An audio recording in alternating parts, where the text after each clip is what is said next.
Hello, everyone. Sometimes we hope that our leaders will show some empathy, that they'll actually care about the struggles of ordinary Nigerians. Even if they don't genuinely feel it, we wish they'd at least try to be cautious and considerate in their actions. But over and over, they show us they don't give a single thought to the well-being of the people. It's as if the general population can just go to hell for all they care.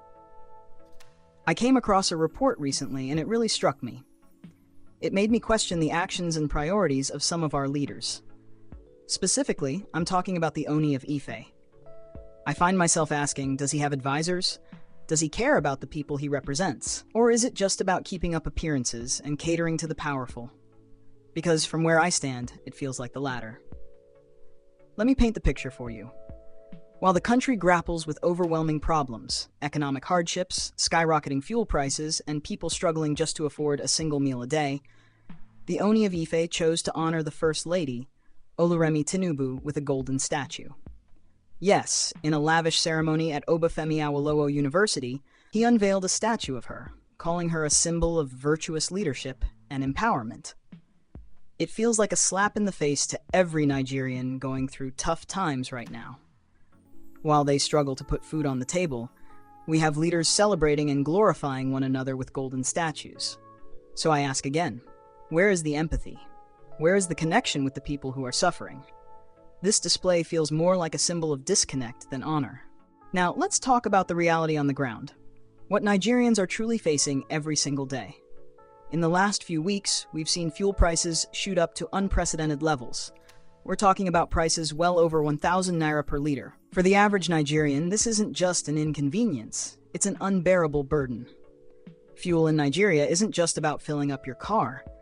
It's about powering generators that keep small businesses afloat, especially during the frequent power outages. It's about cooking food for families and even providing basic warmth and comfort at home. Every increase in fuel prices triggers a ripple effect that raises the cost of nearly everything else: food, transportation, and even basic services. For those who run small businesses, this can mean the difference between surviving and shutting down.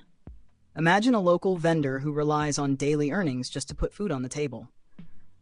Now they're facing higher costs, but they can't just raise their prices without losing customers. And it doesn't stop there. The rising fuel costs have made transportation costs skyrocket. So even getting to work or sending children to school is becoming more of a luxury than a necessity. We're seeing the price of food and other essential items go through the roof, and many families are struggling just to afford a single meal a day. Imagine that. Families who once might have managed 3 meals now find themselves unable to scrape together even one. Basic necessities that we once took for granted are slipping out of reach. And every day, it feels like the situation gets worse. In times like these, what do we need from our leaders? We need them to stand with us, to show us they understand our struggles, and to act in ways that bring us hope and relief. But instead, what are we seeing? We're seeing elaborate ceremonies, grand gestures, and golden statues, while ordinary Nigerians are making hard choices about what to sacrifice just to get by. Our leaders seem more focused on celebrating each other and building monuments. It's almost as though they're living in a separate world altogether. And this is where so much of the frustration and anger comes from. We're not asking for much, just for our leaders to take a moment to walk in our shoes, to feel what we feel, to truly understand the weight of these rising costs, the weight of this hardship, and to do something about it. Now, I want to dig deeper into something that's been eating away at our society for years: sycophancy among our leaders. It's like a disease that has infected not just our political leaders, but also our traditional and religious leaders. In Nigeria, these traditional leaders are supposed to be the custodians of our culture and values, the ones who stand as a moral compass for the people. They should be the voice that speaks truth to power, not the voice that flatters power. But what do we see instead?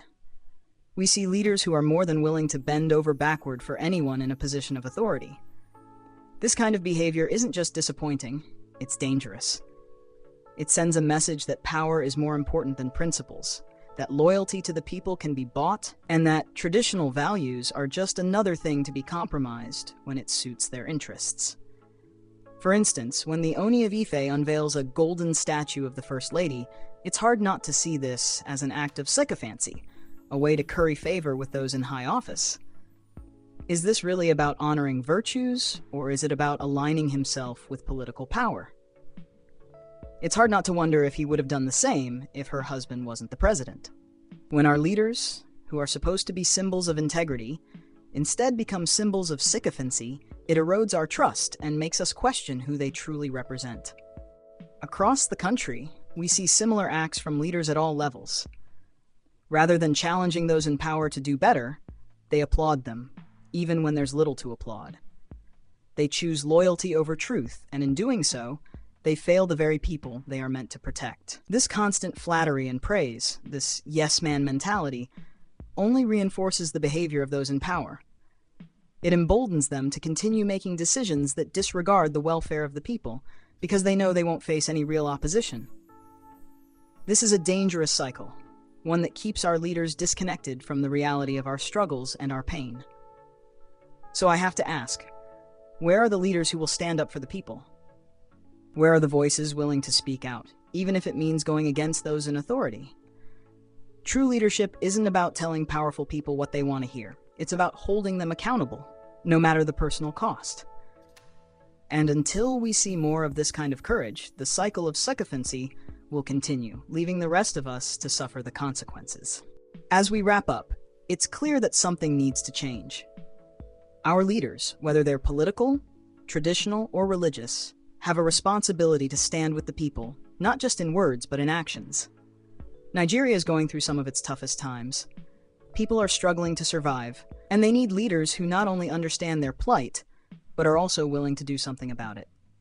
True leadership is not about grand ceremonies or golden statues.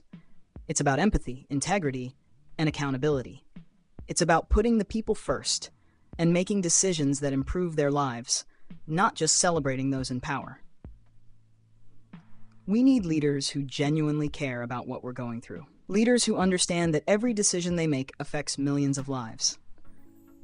And it's up to us as Nigerians to hold them accountable. We must demand more from those who claim to represent us. It's time to speak up, to ask questions, and to refuse to settle for sycophancy and superficial gestures. Because at the end of the day, this isn't just about honoring the powerful.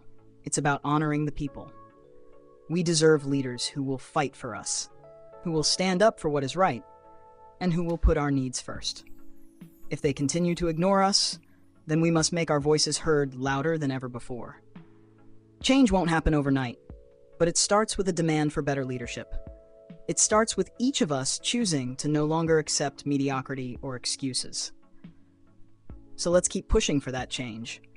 Let's stay informed, and let's keep holding our leaders accountable for the sake of Nigeria and for the future we all deserve.